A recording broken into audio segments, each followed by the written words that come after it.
is Edinburgh student radio station. Fresher than ever. This is Fresh Air. Fresh Air at Tea in the Park. Hi, this is Sam and Dan. We're from Architects and you're listening to freshair.org.uk. Fresh Air at the world's biggest music festival. We're here for freshair.org.uk at the Latitude Festival. Fresh Air events. The biggest student club nights in Edinburgh. Brought to you by Fresh Air. Club Grind, the only 90s and noughties R&B club night. Western Show, the only 50s and 60s club night in Edinburgh. Who's bringing you news and discussion from across campus and the world on Edinburgh student radio station. And it's a good evening to the First Minister Alex Salmond. Vous écoutez Fresh Air. Fresher than ever. This is Edinburgh student radio station. This is Fresh Air. This is Fresh Air.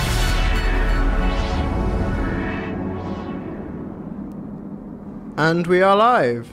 Yay! Okay, welcome everyone. This is Fresh Air Radio, and I am Benjamin Williams, and this is my show, AFK Hour, every week, from every week, from 4 to 5 on a Saturday, and this is your place for gaming discussion.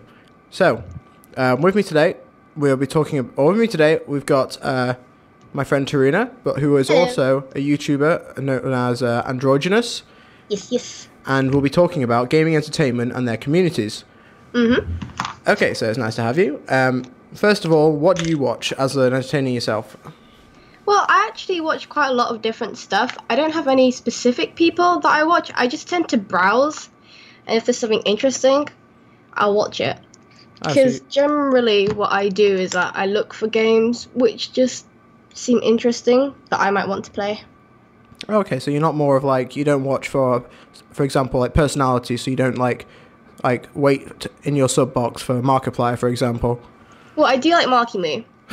Personality is a big factor, but my main purpose is just browsing for what I want to watch. Okay, so it's more like window shopping for games as opposed to following the adventures of PewDiePie, for example. Nah, I don't really like Pewds though. If I was to watch one person the one person I do watch most is Marky Moo, but that's pretty much it. Okay, that's fair. So, why do you think people watch games? Well, it's like the same reason why people watch sports, right? Because they enjoy watching it. And I've heard like another reason why people like to watch games is because it's sort of like an interactive thing. And sometimes you can't afford to buy the game, so you want to watch someone do it and see if you like it. Yeah, you don't want to go through all my points straight away, but yeah, I agree with that. So yeah, it's an interactive experience. Like if you're on Twitch and you're playing a very story-based game, for example, and you're like choosing what to do on The Walking Dead, and then people with you can be like, no, or why, or like, or oh no, that guy died, or this guy died, and then it's like you're playing with friends. It's a pretty big interactive feature. And I think it's pretty fun for the person playing it as well. Like, it is obviously fun for the person playing it. Yeah. But, I mean, with the added interaction with the people who are also watching it, it's sort of, like, extra fun. I mean, Let's Plays have been around for ages. There was an original thing which was, like, it was on a forum. Someone would put what he was doing in the game, and he would put stills of where he was and what he did. And it would be, like, a big blog. So it was the original thing of a Let's Play was done through a blog and through still pictures, which is pretty interesting. Yeah. And that progressed to like video blogs, like tiny little, like it would be like a bit. You'd say like, oh, I went and did this, and then I got stuck, and then they'd be like, oh, I went and did this bit of video, got stuck, bit of video. So that's pretty fun. And so this has been like, this isn't a very new concept. I mean, it's blown up recently, but it's still. Like, it's been around for a bit longer than you'd expect. Yeah. I didn't know about that. That's pretty interesting. Yeah, I think I found that out from a Game Theorist video. I recommend it. It was pretty good. And it tells you all about where the Let's Play came from. I mean, if you really want to look back at, like, what people were playing, like, 3,000 years ago, people were playing chess, and there was 4 guides of what people were doing when they were playing chess. Yeah. So it's kind of that, but as close as you can get. It is pretty close. So... you mentioned not having to pay for the game. Yes. That is a big thing, because people forget how expensive games are these days. Especially when you're like, if you're in your like late teens, and you're living off your parents directly, and then you have Your a certain amount of loan, money. it's like Oh yeah, your student loan as well. you just don't have the money for it. So it's a good way to sort of. You might want to play the game yourself. So like if there's Let's Plays out there, you can sort of watch maybe the first 2 ones, sort of if you see if you like it or not. Like you don't have to watch the entire Let's Play. It's sort of like a good way to see if it's something you might like to play, without having to pay the money for it and wasting money if it turns out you don't like it. It's like a game. It's like an extended gameplay trailer, isn't it? Yeah, pretty much. Yeah.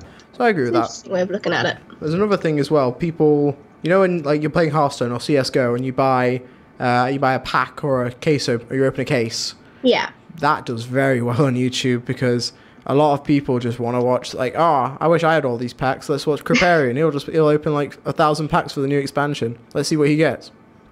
Like, yeah, it's like the same reason I like watching unboxing videos, because it's like the mystery of that. Oh yeah.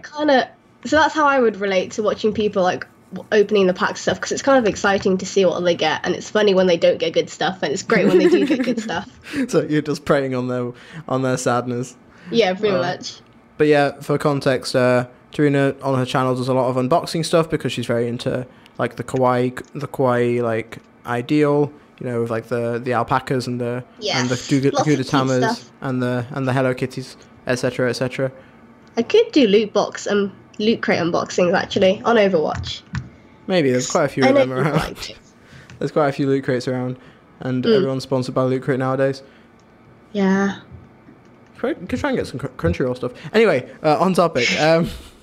So I think another reason why people watch gamers is because they are the professionals and the high skill players. So I was gonna say that. Yeah. So another reason that I like watching is because I'm bad at the game, so I can't progress. So I watch someone else do it because they can do it. Yeah, so that's like a walk. Yeah, so it's a similar thing. It's like a walkthrough. So yeah, if someone just has more knowledge than you, and you're just like, well, I'm stuck at this part of this.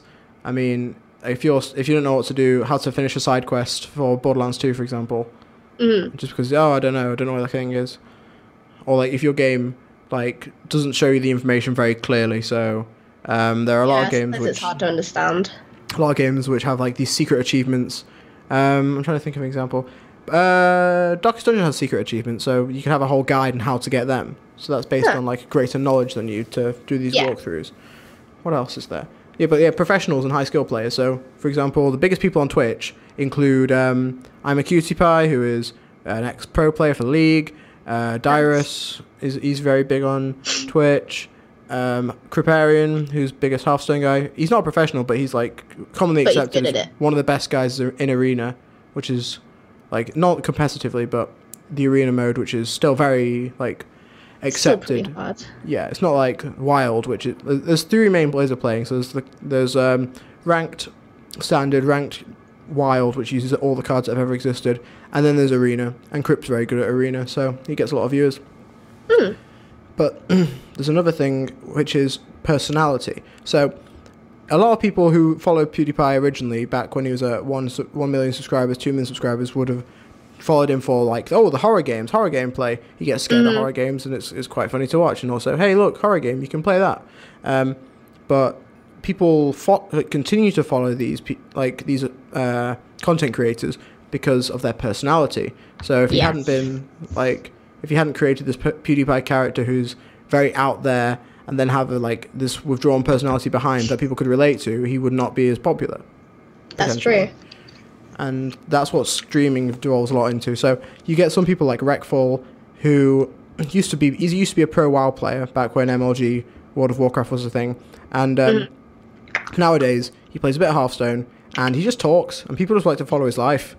And he still gets 2,000 subscribers, like 2,000 viewers, like pretty much every stream. And he just messes about with his mates.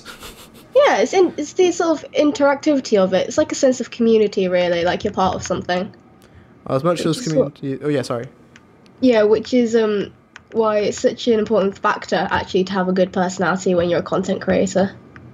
It depends on what you mean by good personality. I mean, you get some people who are very chill. Yeah, I mean, that's kind of subject to context. It depends on what people are into. Because there's like a whole bunch of audiences you can like sort of appeal to, really. Yeah. So if you you sort of do a very like down to earth, you know who you are. You don't you don't try and over-edit everything so it looks exactly perfect. You show that you're a human being. Nah, mine's like 100% me. But I understand like some content creators like to sort of, like you said with Pewds, they sort of like to create a personality for themselves. Yeah. So it is a little bit sort of show businessy, the right word for it, if you know what I mean. Not so much show business, more like it's not as homegrown as it used to be. Let's say, because YouTube used to be like, hey, I'm this guy, I'm from wherever I'm from, and I'm going to play a game, and I hope you like it, goodbye. But nowadays, you get people like PewDiePie, of course, who creates his own persona for whatever he wants to do, and then you have a wide variety of personalities. It's not just, hi guys, I want to play a game. You get people like you get like Tyler One, who was big league guy, who's incredible. Like, he rages incredibly. Like, he's high level player. He plays one character mainly, and he's like the manliest character, and the guy's like built as hell, and he's huge, this guy. Oh, also I forgot, no swearing. Sorry, I forgot to mention. Yeah, that. I know. Yeah. Oh, well done. So this guy's a huge rager, and he's like a 5'7" like muscle guy, like muscle bound guy, and he's just a living joke, and he's just the most aggressive person you'll ever see on the internet, and it's fantastic. Wow. Scary. It's good fun though if you like watching people get angry. I mean, you like watching people like receive rubbish things from the pack openings. You may as well prey on his suffering as well. Yeah, it's like that. There's also like there is more content based on games than just game content of games. So if you look at, I mentioned Game Theorist, who I follow, Ben Yahtzee Croshaw with his zero punctuation reviews, and I think there's a lot of content that can be created around gaming. So as well as that, so it's like entertainment with value added and other people's opinions, which it's not just other people's opinions, but it's like it's well put together and it's easily digestible in 5-minute doses. I mean, it's a new medium for entertainment. Like, games are a medium for entertainment. People don't just watch for all the games nowadays. Yeah, they want to sort of engage more of the content, I guess. So that makes it more sort of worthwhile and fulfilling. I think it's great that we've come to a point where we're able to create so much media based on a shared sort of value. I mean, you can say that, but then we have things like BuzzFeed articles like 15 hamsters that look like Leonardo DiCaprio. Okay, that's like that's different. That's just mindless sort of. That's just mindless. Like, the gameplay community isn't too bad with that. They actually create stuff with actual content we want to see. That said, people do still just read all those BuzzFeed articles. So yeah. Well, at the same time, you can't, like, we're not this perfect society who everyone is trying the hardest to make gameplay. I mean, you just get some people who, there was a guy in the League of Legends community, which I've not interacted with a lot of League of Legends stuff for a while, but I've retained it all. There's a guy called Nazis who plays a character Nar in the top lane, and he just starts drama with other people to get hype, to get viewers. So basically he just like messes around with other people. Yeah, he'll make a video and then he'll make sure to slag off like Tyler One, big guy, one of the pro players, or a certain champion, or he just starts an argument with someone about something for no reason, just to get these views. And there's also a lot of plagiarism. Yeah, because like to me that's not really sort of like authentic, if you know what I mean. That's just people pandering to get views. I think a lot of people, well, I don't know, people do love drama though. That's the thing. People do love drama. Keemstar, Scarce. These guys have all built their careers up off other people starting arguments, which... Yeah. Ugh. So, I don't know. I don't really like those kinds of people. I don't follow. I try not to follow it, but I still follow PewDiePie, so you get involved in some of it. Yeah, because you do kind of want to see a little bit of the drama. Just poke your head around, you know, just like quick sneaky peek, and then just pop back into my little hole. Yeah. Yes. So, in general, we'll be talking about Twitch and YouTube. I know there's a couple other things. Like there's a Zubu, which is a streaming site, which is the big Korean one. Well, it used to be the big Korean one. It might still be the Korean one. I heard about that one. A Zubu, and there's all sorts of other ones. Like I found a whole list of sites that you can like stream on, but for different stuff. So there's a cooking one and there's a coding one. So streaming is quite popular these days. That's why. Yeah, I mean, Facebook Live. I mean, come on. Yeah, everything has something live nowadays. Now that I think about it, it really does. You can stream from quite a few different things that I haven't even thought about. Snapchat? Can Snapchat Yeah, stream? I think Snapchat, sort of, not really. I think everyone's becoming Snapchat, and Snapchat is trying to... I bet Snapchat's... Oh, wait, you can video call on Snapchat, so you get in there. Yeah. Every media is just crossing over, which is quite fun. Yeah, it's quite fun.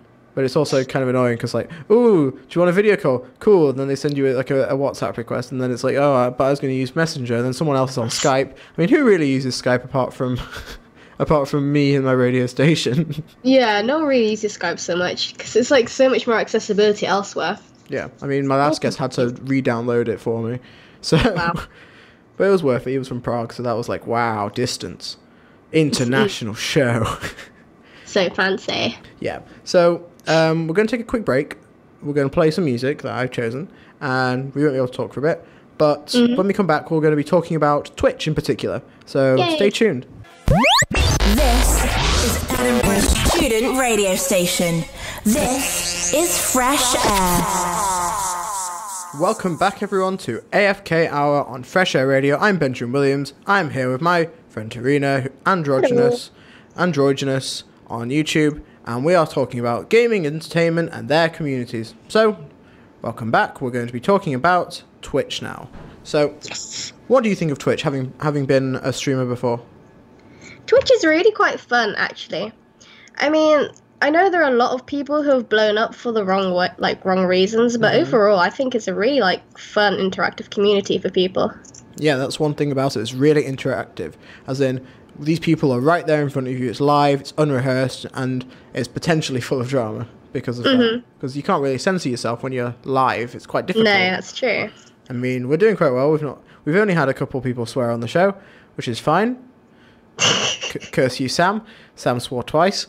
I scolded him. Oh dear. If you want more of that, go check out episode 2. But that was funny. Yeah, so that's when it's live, you get these real reactions from people, and then they become very approachable because you have this direct interaction with a Twitch chat, as opposed to YouTube comments, which are basically just used to argue nowadays. It's true. But yeah, that's one thing I like about Twitch. It's very interactive. A good streamer will often interact with the community, or they'll be so big they don't really need to, or they can't because it's all just copy pastas and memes. Too many people in the chat. Too many copy pastas, too many memes. Too many memes. Because I was quite a sort of small scale streamer, because I didn't really do it for too long, because obviously while I was at uni the internet was good so I could stream, but now I'm at home I can't. But while I did it, it was really quite nice to be able to sort of interact with people, although it was literally a lot of people just complaining about my microphone, saying it was really bad.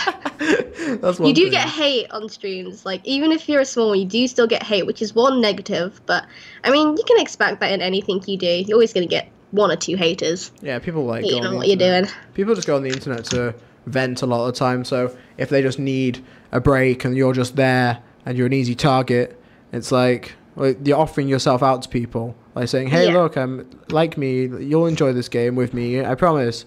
And then they just can hate on you because, hey, you're very vulnerable in that position. You're That's rubbish true. at this game. What are you going to say back to them? Well, so are you. They're a faceless being on the internet. Yeah. But another reason why I enjoyed doing Twitch was because I could find people to play with. Oh yeah, that's a good thing. Yeah, something that people do a lot of Reddit. They have find a friend groups to play with. Yeah, because I know in some, I think they have, I can't remember what they're called, but they have groups on Twitch where people play together and stream at the same time. Oh, that's cool. Which I think is pretty fun. Obviously I never got big enough to be able to do it, but I did play with 1 or 2 sort of larger scale people of names I cannot remember, but I did play with them on Overwatch. Oh, that's good. It's fun. One thing with Twitch is it's very easy to follow. It's it's going at a normal pace. A game will be going at the normal pace. You're not watching a whole game of League in 10 minutes like you would in a YouTube video, but you are watching it as it happens, seeing things as it happens, and direct reaction of each action a player does. Yeah, it's uncensored, basically. Uncensored, unedited, just pure, straight up, as it is. Which I think is great. And it also gains its own culture of inside jokes. So, I mean, one example, the first one that comes to mind is an ex-League player, again, I Will Dominate, always has, he plays in his room with his He just plays in his room, but the door's open, and you can see that his fridge in the background. So there's a whole meme about his fridge, and he has a second account, which is called I Will Dominate Fridge. Nice. So that's like, it just creates its own culture, like from nothing, basically. Like a fridge. Like, who cares about a fridge? Yeah, I think it's sort of like you can get, like I said, with like the sense of community you can get, like especially with like around a Twitch streamer, because you can interact with them, and then like basically the community aspect of that is just great. Like you said, the inside jokes and the memes and everything. Yeah, and you get your own things. So like, there's a lot of things that happen through donations. So people have donations, and like when you're a big enough streamer, people need to donate in order for you to get a reaction from them. That's just how it works a lot of the time. Because like they're in the middle of a game, they can't respond to 90 questions in one go. So you pay $2, you get the thing, it pops up on the screen, and then ask them a question, and you get streamers who are quite well off. So Dyrus, ex-pro player for TSM League of Legends, and there's a lot of jokes about, guys, don't donate to me, I don't need your money. And then they'll donate saying, I've been saving up for a house, my first house with my girlfriend and our 4 kids, but do you know, Dyrus, I thought I'd give you this $3. Brilliant. So you do get like you get your own subculture coming out of Twitch, which is quite fun. Yeah. But you do get the controversy around Twitch. So what do you know about controversial things on Twitch? All I heard was about the infamous vagina slip. Oh yeah, Legendary Leah, fairly popular streamer. Some people give that, like, say only says she's popular because of her boyfriend Soda Poppin, who was part of the old MLG World of Warcraft scene with Rekful, who I mentioned earlier, and she's infamous she's one of the many people who gets spotted for like random controversies and gets drunk on stream and then occasionally slips. It's not good. It does happen. Yeah, and she's been banned a few times. She's got a big ban because she wearing short shorts and lifted up her leg. And I've seen the clip, but I'm just like, I don't really know what I think about it. Because I know for a fact that some people obviously play upon the fact that stuff like that sells. Yeah. So it's sort of like, that's the whole point. That's the controversy. That's what they want to create in the end. Yeah. It doesn't matter if it's genuine or not. It's like the drama alert people on YouTube. I mean, some people live for the drama and live to be controversial. CaseyTron is the best example of that, because there used to be, on Twitch, there was no regulations about being naked or anything, so it would almost mix with like camming sites, and people would be like playing Game of League, and not even kidding, and if you donated a certain amount, she would flash you. And that was an actual thing. That's bad. And there's a lot of people. There's a few people like CaseyTron, Meg Turney. I want to say Meg Turney, who just wore very low cut tops and benefited from being this very like sexual being and having a lot of cleavage showing. But ever since I think it was 2014 when Twitch changed everything up, they had a big issue. They had a big issue with being able to maintain the audience with that. But CaseyTron's still going, to be fair to her. I think it's good though that Twitch put about that change, because it kind of makes it a slightly safer place, more reputable place, because like you got to remember there are kids watching this stuff as well. Yeah, I mean a lot of them, especially when you have especially when a Minecraft guy starts streaming for, like, he's just doing a 24-hour stream, like, who's going to be watching that? My brother. I do not want my brother watching CaseyTron. Jesus. Ugh. Yeah. It's the last thing we need. Ugh. That guy. Oh dear. Yes, I think it's good that they put that on, but obviously it doesn't stop the drama from still happening.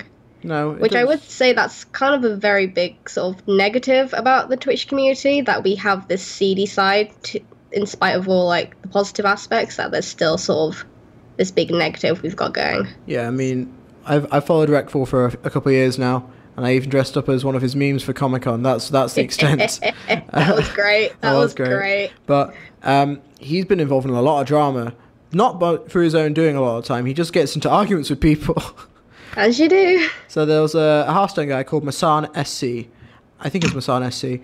And he was accused of view-botting by Rekful, and he showed a lot of evidence supporting this fact, but due to his like lack of advert numbers, etc., etc. So he just puts out. He says he uses a normal ad stuff, except he just doesn't have that many ads because bots can't view ads. because ad technology is ahead of everything because it's more important for the rest of society. Run by Google, for Christ's sake.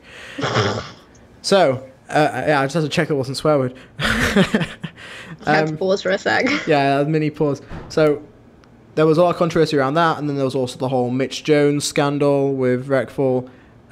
People have relationships online, and then when they break up, everyone knows about it because someone will say it in some Twitch. So there was Luna Lovebad. There's a lot of controversy to find there.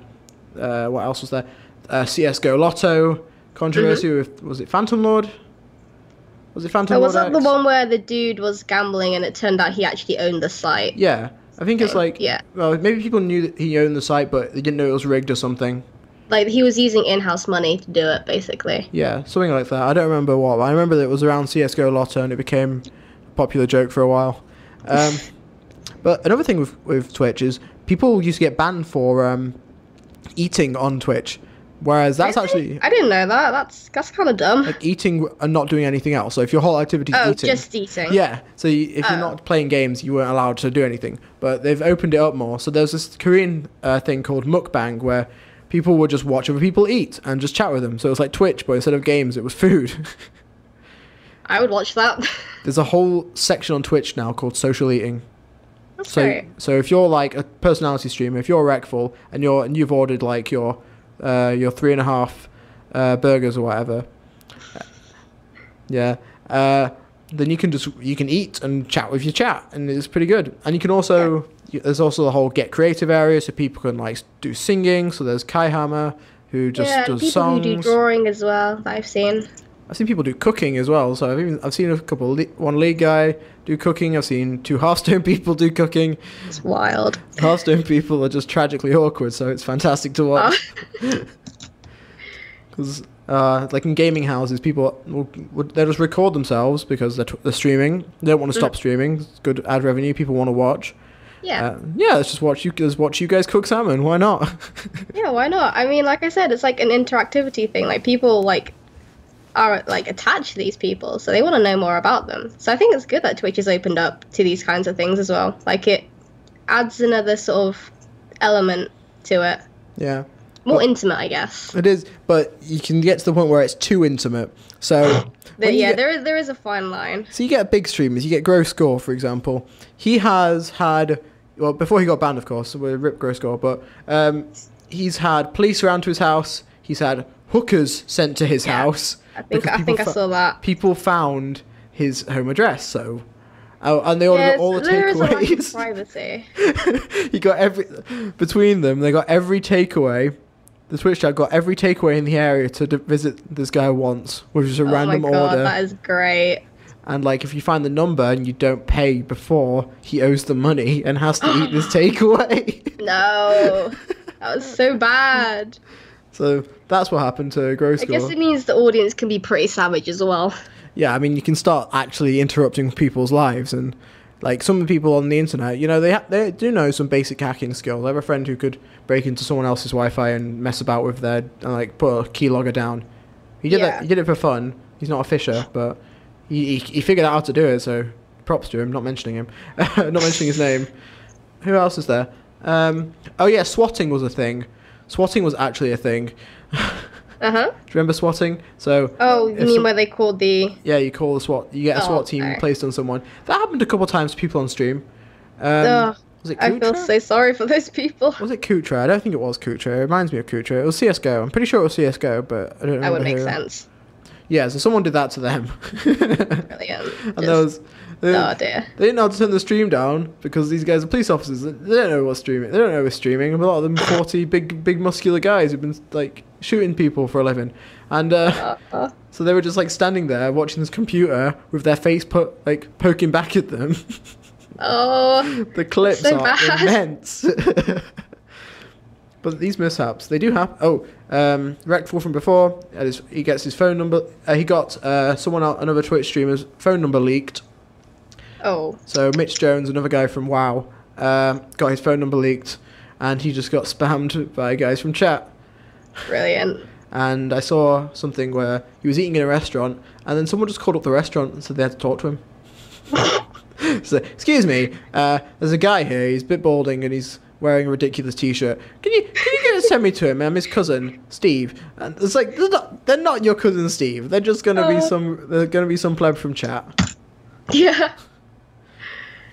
I guess that just mean there is sort of some risk involved if you do want to become if you do blow up as a streamer.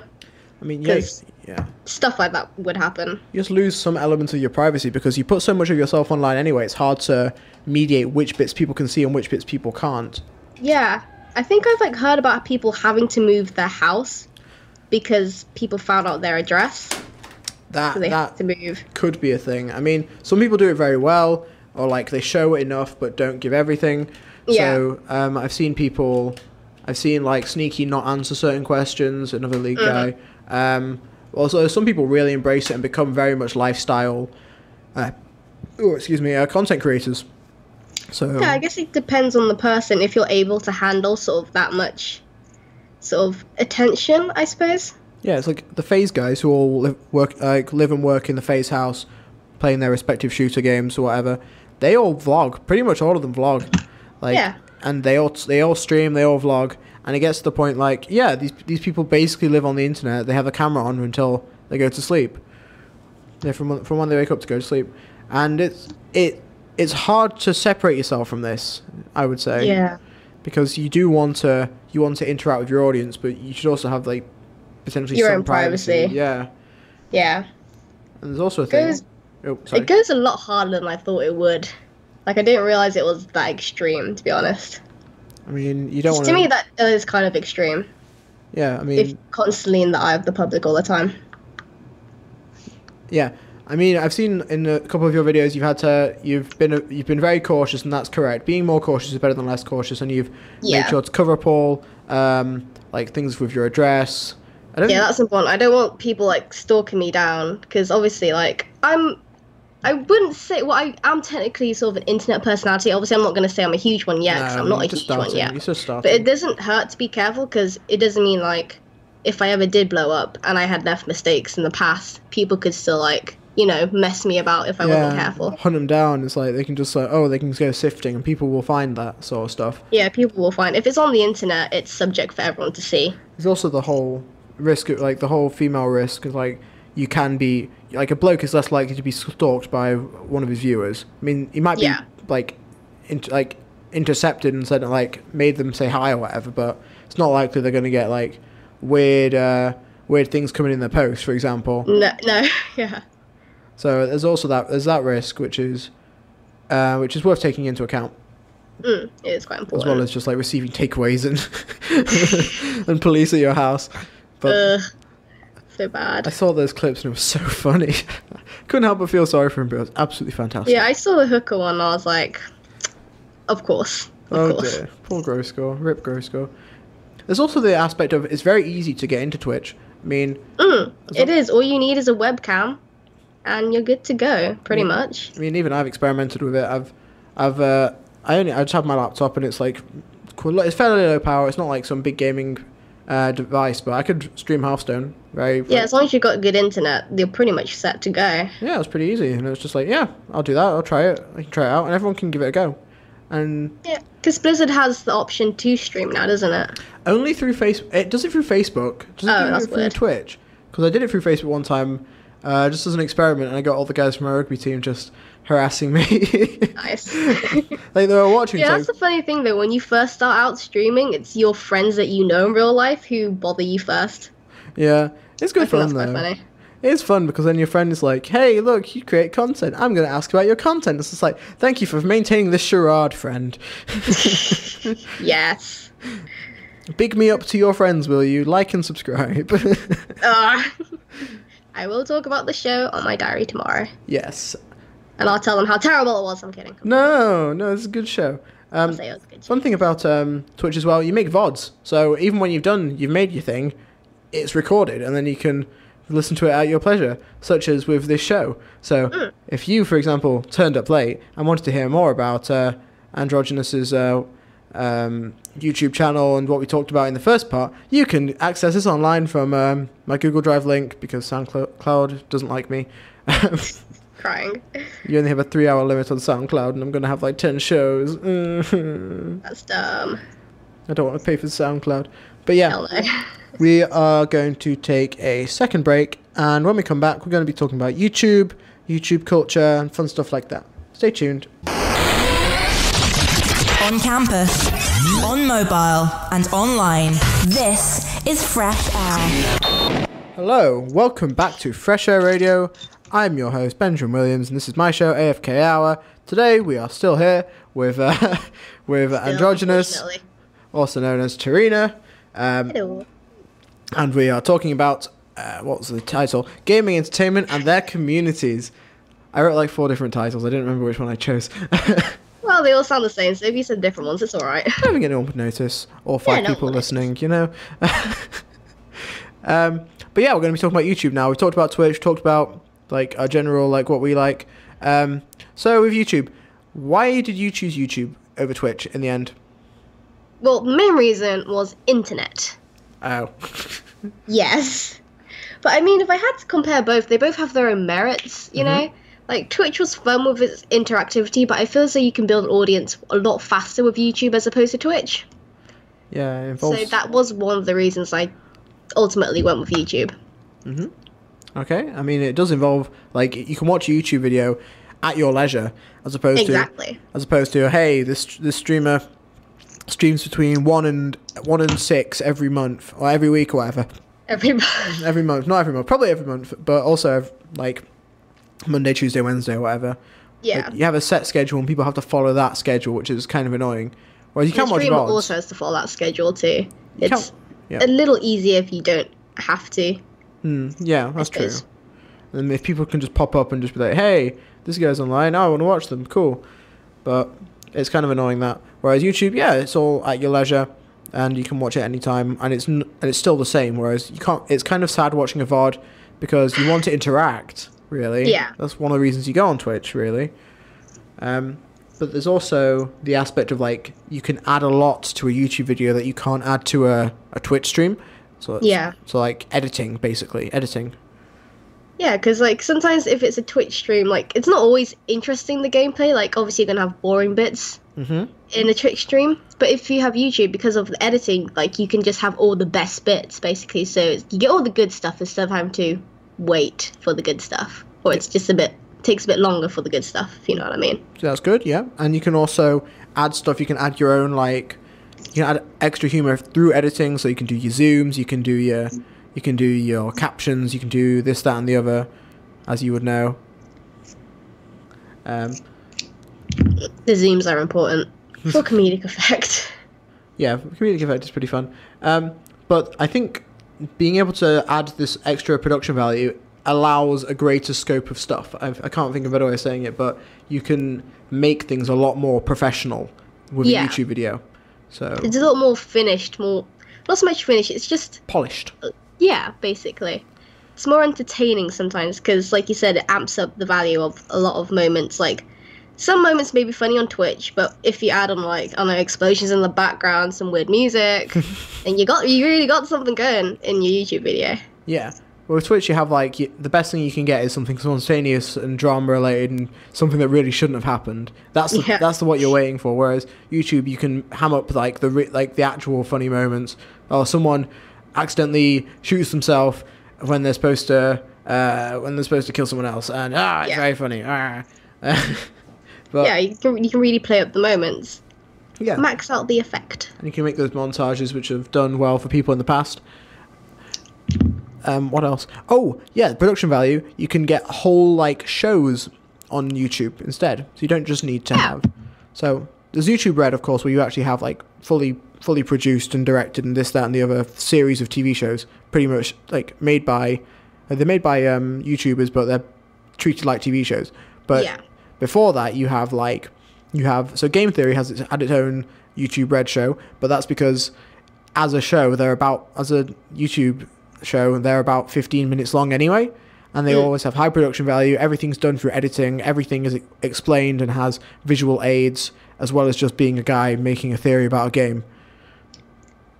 So it's like, it's additional it's an additional production value that you can't get from a Twitch stream. Like if you had someone trying to explain their theory on why Undertale is actually based in Ireland, like that, it just wouldn't fly. I mean, no, it wouldn't, because it would take too long.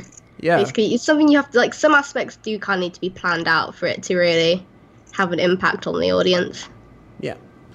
And there's also the idea of some, like Smosh Games, for example. They're very accessible gaming YouTube channel, and they do a lot of like little competitions between them, like, oh, who can win at this game, etc., etc. Have full shows on, like, hey, we're gonna try playing the Smash Brothers. We're gonna join, who wins the Smash Brothers, and then whoever loses, oh no, they get a banana in the face. I don't know. Yeah.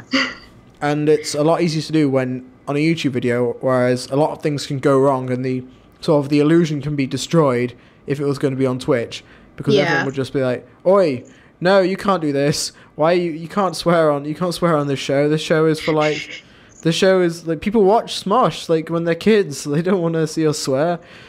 Nope. So they have to make sure the bleeps are in, etc., etc. Yeah. So I think it makes content more accessible to everyone. Mhm.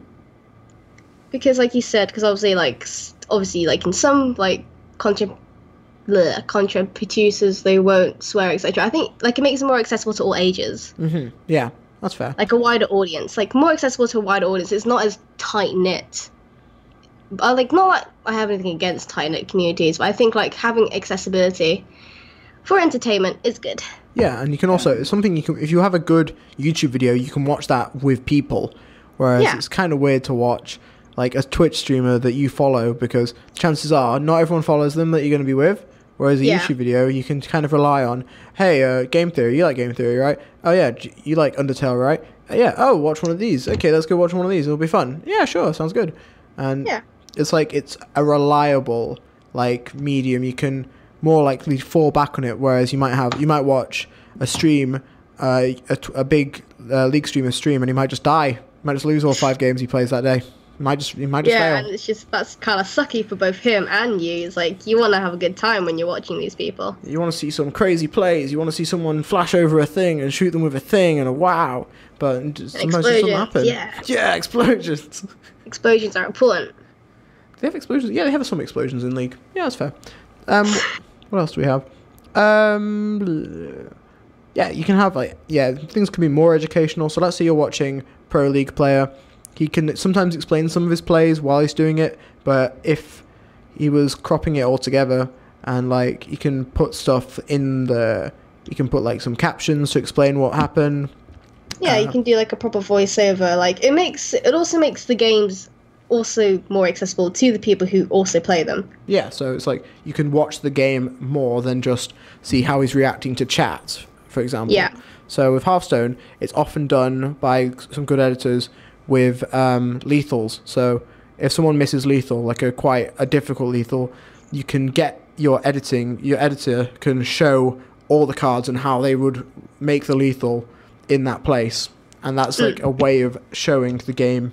It just shows more of the game.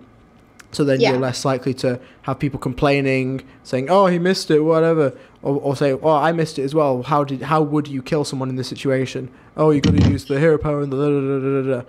It's like, it just shows all the things you want to see because of the additional ability of YouTube to add this stuff. Yeah.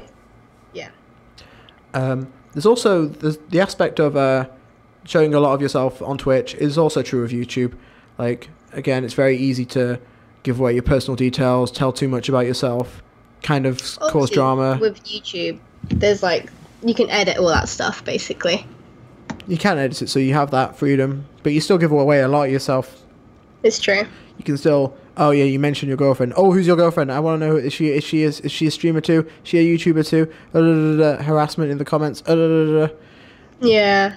Or like you give away. I think a lot of that can be mitigated though by like, because obviously like YouTubers and Twitch streamers don't just exist solely on those platforms. They have other social media outlets which kind of help sort of control those sort of bad thingies from happening, I guess, because you still do give out a lot of yourself on YouTube, but you only give out what you want to give. Yeah, but there's a lot of stuff that people can just find out. So let's say you're a YouTuber, you do a vlog. You're meeting your girlfriend in the town you live in, and you go to a cafe, right? Let's say someone wanted to find out who your girlfriend was, like the whole life story. They could reverse search the image. They could They could look for the cafe if the name appeared in the video, and they could find where you live, like generally where you live, where your girlfriend's from, and who she is quite quickly. And that's creepy. Yeah, it's creepy, but it's very possible. The internet, man. It is. So just by exposing that something exists, you can give it away, almost. I think there is sort of a relationship of trust between YouTubers and the audience, like in Twitch streamers and the audience, though. Yeah, it's only really the haters and like the really crazy people who do stuff like that. But of course, stuff like that does happen, though. Yeah, you do hear about people like turning up at YouTubers' houses and like looking for an autograph. It's like, you can't do that, man. Yeah, that's what I was saying. That's why they had to move, because they got found out. It's just, you can't do that. It's just not acceptable. Crazy. Mind you, I think gaming is also used as like a medium for other stuff. So people like Smosh, Video Game Donkey, Peanut Butter Gamer, they all use games as like their medium for their comedy. Mm-hmm. So he'll be playing. So Donkey might be playing a game like The Last Guardian, where you basically control the big cat thing, and he can be making humor around the game through playing the game. Yeah. So there's a Japanese voiceover, or there's whatever voiceover. It sounds quite like Japanese. And he can just like put in his own captions, just like, and then the damn dog wouldn't move at all. Yeah. And it's like, so it's a lot of versatility basically that you can have. Like you said, with the humor, it's kind of hard to do that if you're on Twitch, but on YouTube with the gameplay like that, you can do things like that which make it more funny. You have to just ride your personality in Twitch to get by. But there is also, YouTube has its own controversy as well. Like, so there was the whole PewDiePie versus Wall Street Journal ridiculousness, where he makes some jokes.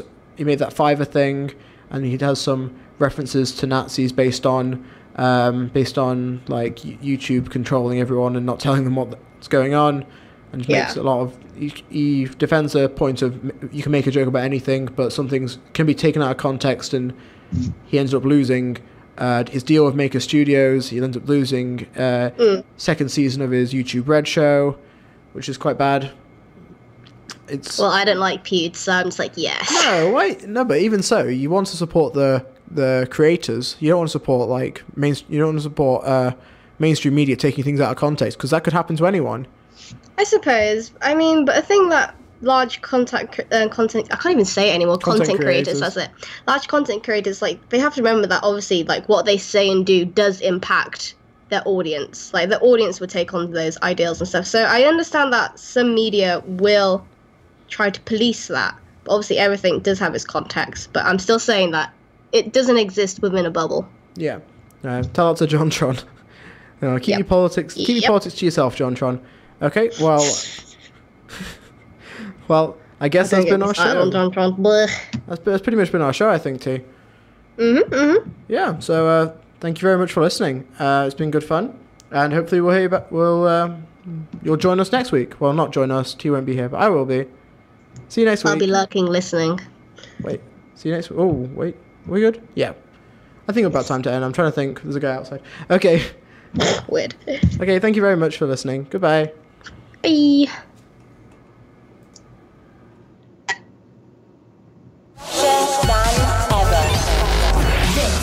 Is Fresh Air. Fresh Air at Tea in the Park. Hi, this is Sam and Dan. We're from Architects, and you're listening to freshair.org.uk. Fresh Air at the world's biggest music festival. We're here for freshair.org.uk at the Latitude Festival. Fresh Air Events, the biggest student club nights in Edinburgh. Brought to you by Fresh Air. Pop Grind, the only 90s and noughties R&B club night. Western Show, the only 50s and 60s club night in Edinburgh. Who's bringing you news and discussion from across campus and the world on Edinburgh Student Radio Station. And it's a good evening to the First Minister Alex Salmond. Vous écoutez Fresh Air. Fresher than ever. This is Edinburgh Student Radio Station. This is Fresh Air. Is Fresh Air.